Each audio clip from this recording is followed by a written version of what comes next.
So it's 2 o'clock now. You mean 2 o'clock in Taipei? Yeah, which is, I believe, like 6 o'clock in UTC, right? And that's the appointed starting time. Let's see, we have, how many people do we have here? 56 people. Assume it's a quorum, so go ahead.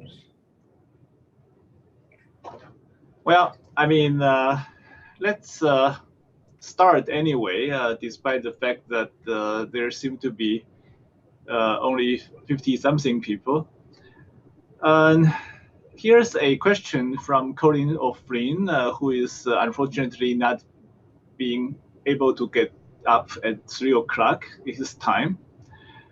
In the past few years, events have made more efforts to have artifact submissions alongside papers. But your work has contained such artifacts long before it was the cool kids were doing. Do you think this is a changing tide in helping to fundamentally share repeatable results? Do you think we can reach the point where the idea of publishing a paper without associated runnable code is like publishing medical results without a double-blind trial? Yeah, I think actually this year we're seeing a lot of medical results being published without double-blind trials or without any sort of trials, actually. But yeah, obviously it's a great thing for the community when people are putting stuff online so that things can be reproduced. And I think that software for cryptography is in a pretty good state, that most of the results that people are claiming, you can see the software. Richard Stallman was very influential for many decades in convincing people to make software open source. And at this point, it's a very standard thing to do, including in academia. For hardware, we're also seeing that happen, and it's nice to see that like people are putting their Verilog and VHDL online so other people can take a look. Of course, you still run into papers where it's hard to reproduce, and that can be a problem. I actually bumped into a medical paper like this. I'm not sure how far ahead the medical community is, because even though they have these practices of doing like randomized controlled trials, preferably, they for instance, data analyses. And those data analyses are done with software where the software is usually not put online. They understand what it's like putting all of their information online about how they set up the trial, but they're not accustomed to setting up like, here's the data analysis software so that you can do it yourself. And that's something where I think the chess community is actually ahead of the medical community.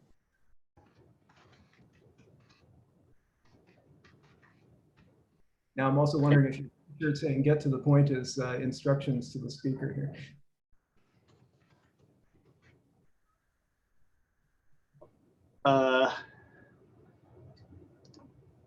Yeah, so have you run into like any counterexamples, like papers that shouldn't have been accepted because they were not non-reproducible but got in anyway? Like, have you seen many of those examples? No, of course not. That never happens. I see. There might occasionally have been papers where it's hard to reproduce the results, and obviously we've all put a lot of work into trying to set up a system where everybody can put things online and check what other people are doing for, say, software benchmarks. But it still needs a lot of work, and it's something where it's constant effort for the people who are writing papers to make sure that, yeah, you can actually have your results reproducible by other people. It's very nice to see some conferences starting to require this and starting to reward papers that actually do a good job of it. But obviously, the more effort we put into it, the better things will be. If we're in the perfect state, it'll be that, yeah, every paper you expect that like the proofs will be computer verified proofs and the data analyses will be computer verified, and everybody can check everything, and whatever software and hardware, everybody, it's all open source. that'll be great to see.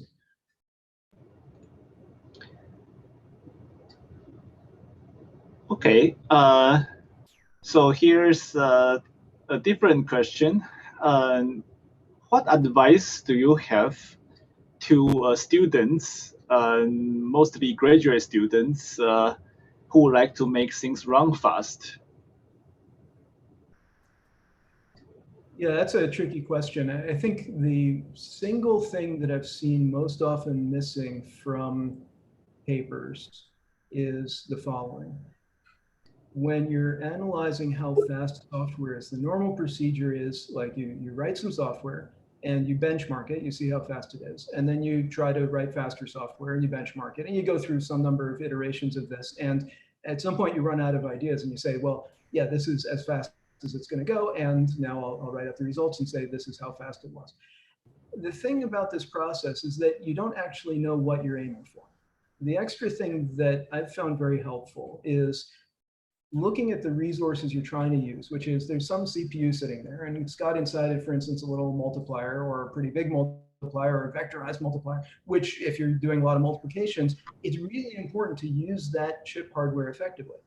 And so the analysis should not just be, well, here's how fast my software is. The analysis should be how much activity am I getting out of that multiplier, or whatever the hardware resources are that you're trying to use. The same thing if you're trying to do something which is bottlenecked by data movement, then what sort of buses do you have available? What does the hardware provide you? And then have the software try to take advantage of that. Figure out what your bottlenecks are and figure out what the hardware has to be doing in order to get your computation done. And then say, well, because of that, because I need this many multiplications and here's the multipliers available, it must take this many cycles.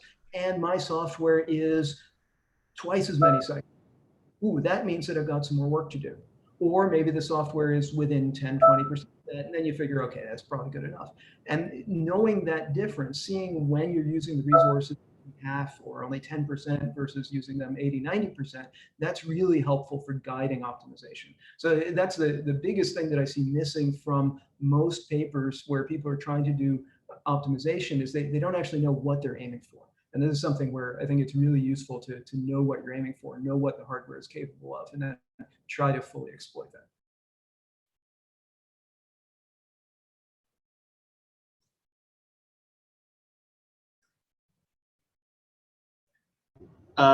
Here's another question. How were the cha-cha and salsa primitives named?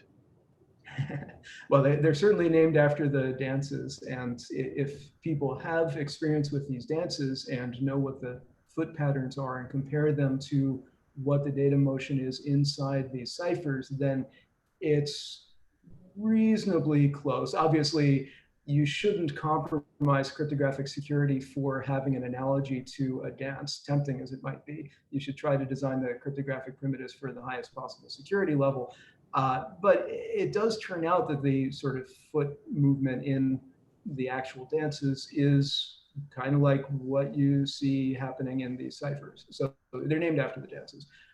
Cha-cha is, well, it's typically a little slower beat, but a little more motion inside because you're doing the sort of da-da-da, where salsa is just one and back. But anyway, if you're not familiar with the dances, then look up how the dances work, and then look at how the feet are moving during these dances, and then you'll see if you compare that to how the data is moving in the ciphers, it's not so far away. Some people maybe could find better ciphers that are even closer matches to the dances, and who knows, maybe those are even better security for the same performance level.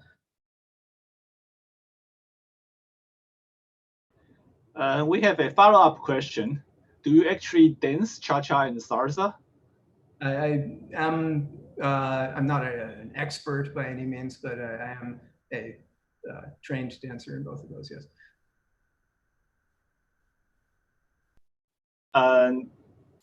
So here's a follow-up question to your earlier answer about analyzing your algorithm and your implementation for its theoretical limit.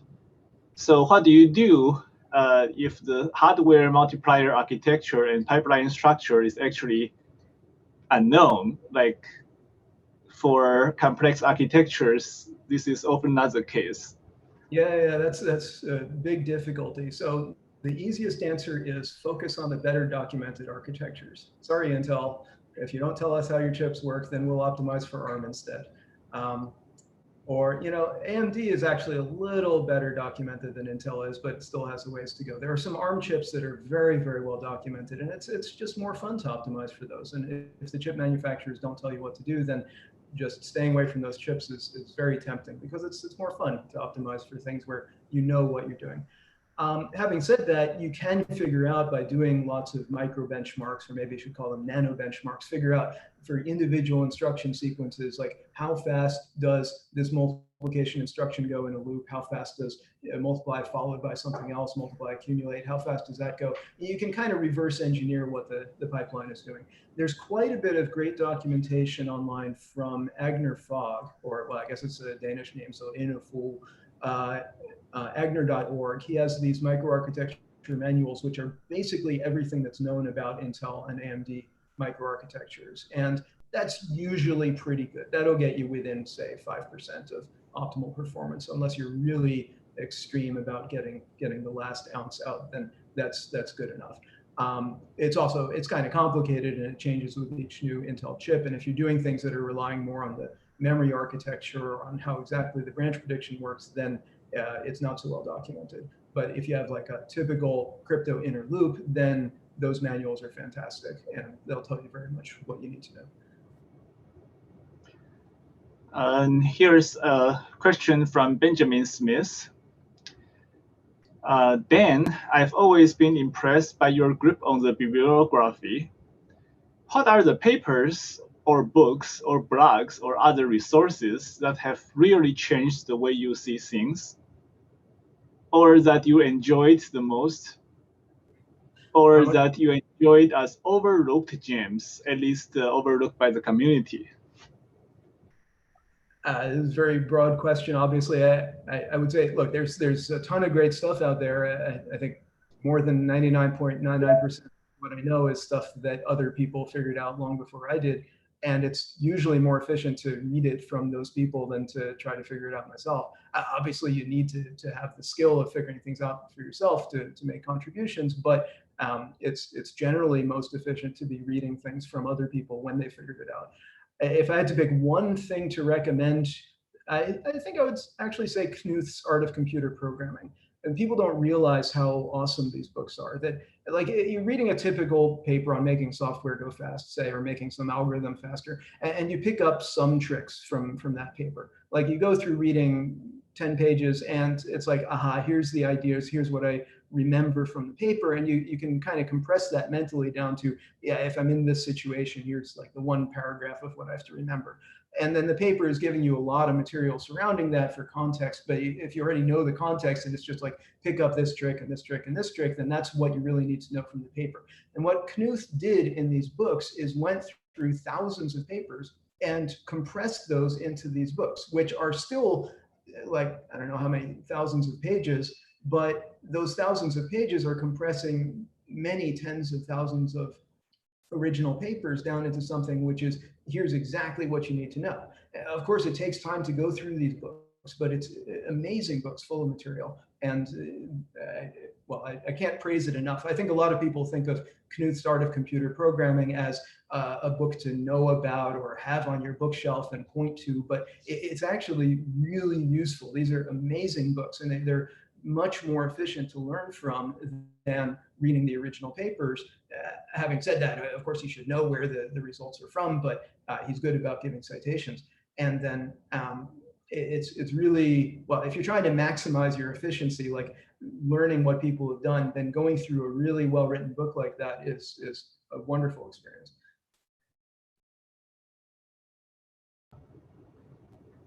Okay, here comes another hard one.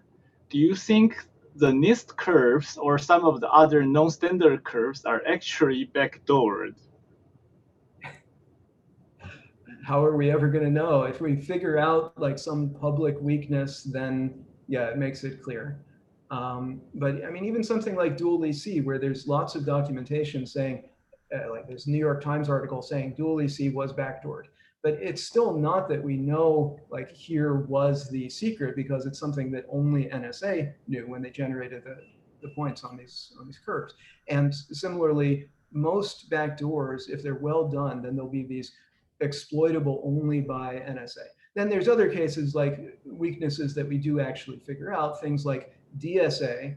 DSA, as far as we know, the originally proposed primes, the big problem was simply they're much too small. And there's like this obvious weakness, or DES, another example, is just much too small. And then DES was designed to be something not too secure, just barely secure enough to become a standard, and still not too secure for NSA to break. And this is something where that kind of obvious weakness, well, we see the weakness, and then we know this cryptographic system is not something we should be using. We have to convince people, no, don't use it, even if it's something government recommended.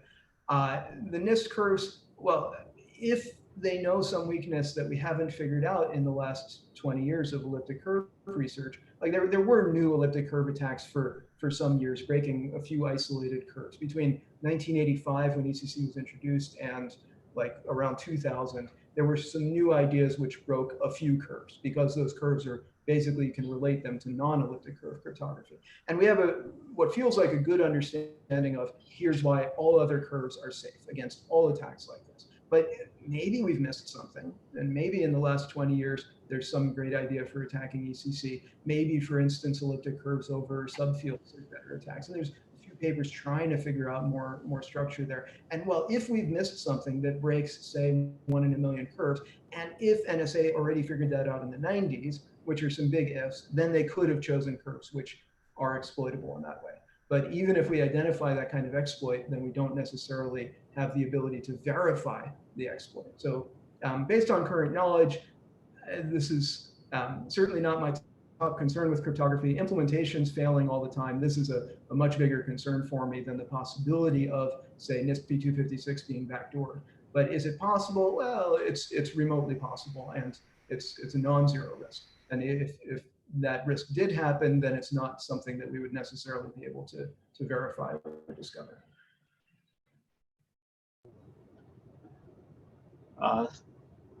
Here's a question from Neil's video.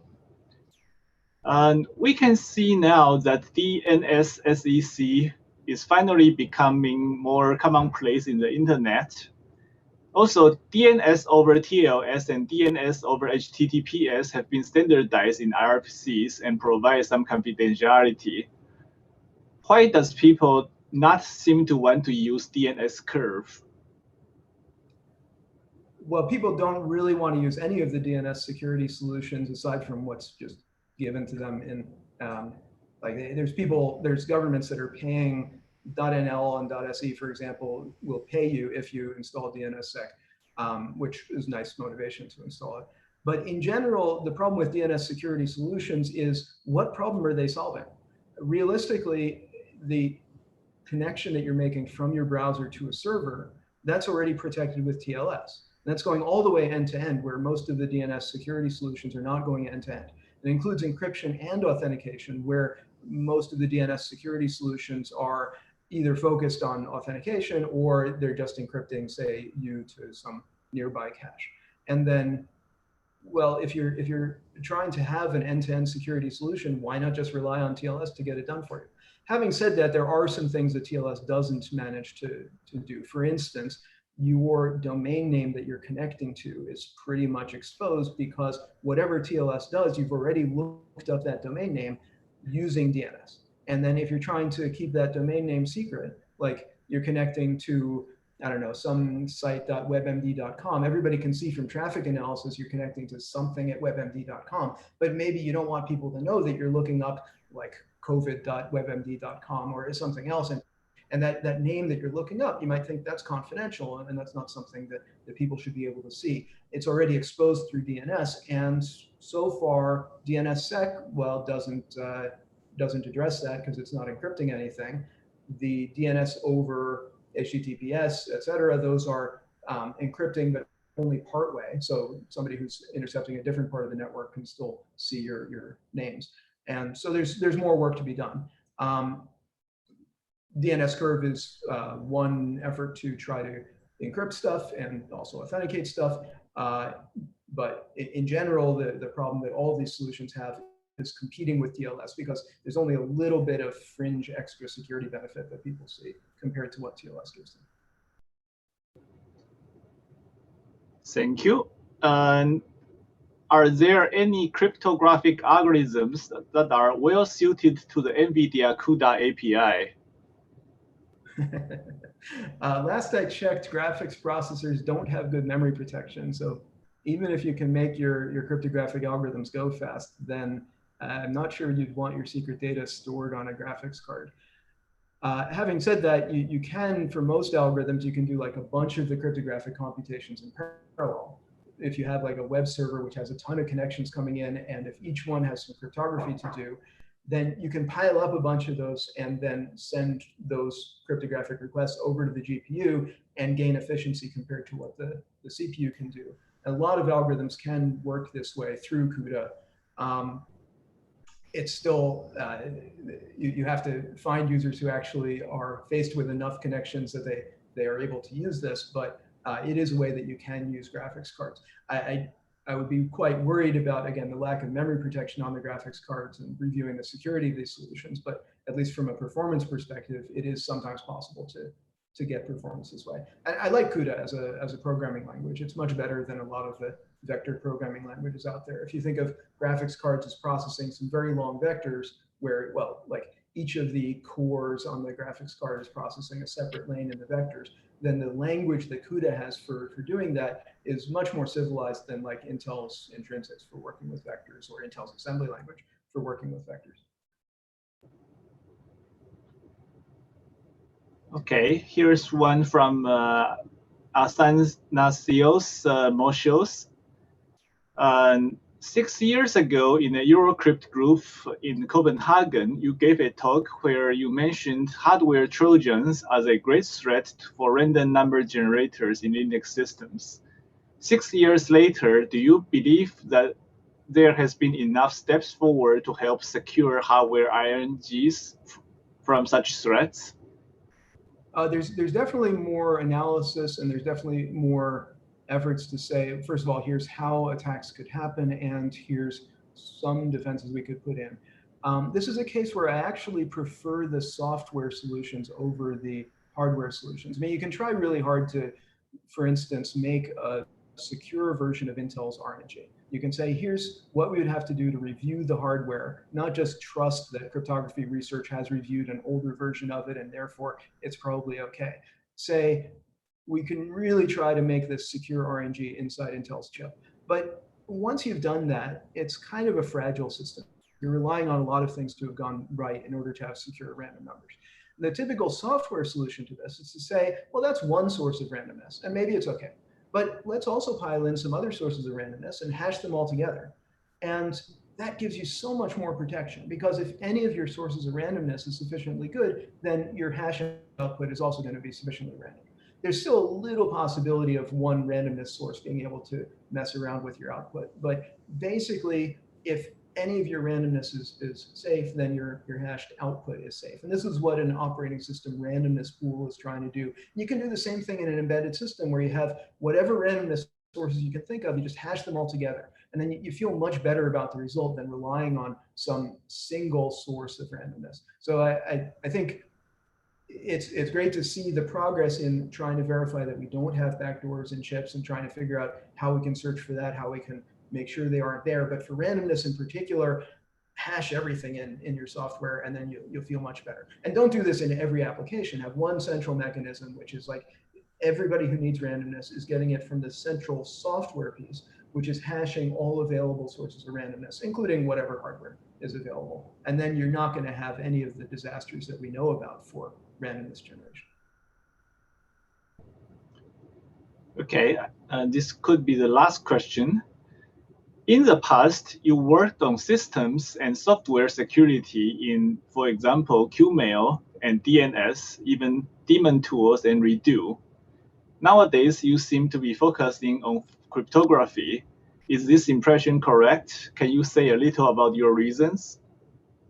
This is correct, and it's something where, first of all, there's a massive amount that still has to be done for system security. System security is in so much worse state than cryptography. Like right now, if you think how many things are going wrong with cryptographic implementations in particular, and the rest of cryptography, post-quantum cryptography is like the software for it is so much worse than the software that we've had previously. You think most research areas are getting better over time. But if you look at cryptographic software and compare cryptographic software 5 years ago to cryptographic software now, because of post-quantum cryptography coming in, it's such a disaster area. And well, okay, trying to fix this kind of disaster area, I think it really needs a lot of community focus, and it's something that I find really interesting. If you compare that to system security generally, they're in much, much worse state. Like you can see the path towards fixing cryptography, whereas fixing system security feels like a much, much bigger topic. And so what I'm hoping to do is sort of get the basic cryptographic primitives that I feel like we all need to rely on for doing encryption and signatures and so on, make sure those are done really, really well. And there's lots of people who are making that happen. And then once that's done, then you can go back to the harder topics of trying to make sure that our operating systems and browsers and so on are not leaking our secrets through buffer overflows. Okay, Rust takes care of that, but then higher level application security problems, this is a much bigger topic than trying to fix cryptography. So I've deliberately been focusing on trying to get one problem solved and then move on to other things. And obviously there's lots of people happily working on system security, and then it needs a ton of effort. So I think it's also a great thing to work on. Any other questions coming? I guess I don't see any from the audience. So what would your advice be to somebody, a cryptographic student who wants to work with implementations at the moment? Well, I think it's a great area. Beyond the, like what I was saying before about optimizations, there's so much cryptographic software for, like right now, you look around, you see this lightweight competition happening, you see the post-quantum competition happening, and there's a ton of software for these things. Of course, there's also hardware implementations, but let me focus on the software side because that's where I'm most familiar with. There's a ton of software that, first of all, doesn't work. And then figuring out, like, does it work correctly? Like, you can easily do some tests. Some things don't even pass simple tests. But beyond that, things that pass simple tests often have subtle failures. And figuring out how to test for that or verify that it works correctly, this is a really interesting challenge. And it's something where we need our software to work correctly. And then when performance is an issue, trying to make things go quickly. This is a never-ending topic where right now we have all sorts of software which needs tons of work, tons of speed ups, and just look around, coordinate with people, figure out what other people are working on, look for some software that you're interested in making go faster, and again, make sure it's also correct. And then trying to fit that into applications, there's a ton of things to say about how the interface works. But I think for a lot of people who are really focused on performance, which we definitely need for some applications, like Android was just saying, okay, they finally turned on encryption for their low-end next billion smartphones. They just announced this last year because they found a cryptographic solution that's fast enough. And okay, that's for low-end smartphones, but there's even smaller devices and bigger crypto challenges which aren't solved yet. And so we need the cryptography to go faster. And this is something where a ton of work needs to happen. Again, talk to people, figure out which people have already looked at which software. We don't have a grand chart like that everybody contributes to of which people have optimized this, which people have optimized that. So it takes some effort to figure it out. But talk to people, figure it out, and then pick something that you want to make go faster, or pick something you want to make work correctly and make it happen. There's another question popping up, but do we have time here? Yuval and Chuchanok, should I continue? Like, there's a brief 5 minutes overtime now, but this session will be used for the next Ask Me Anything anyway.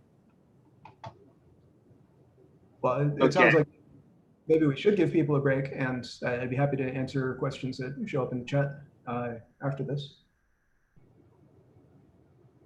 I think that's probably a good idea. And we thank everyone for attending. And thanks to you, Dan, for giving us such a candid view of your ideas.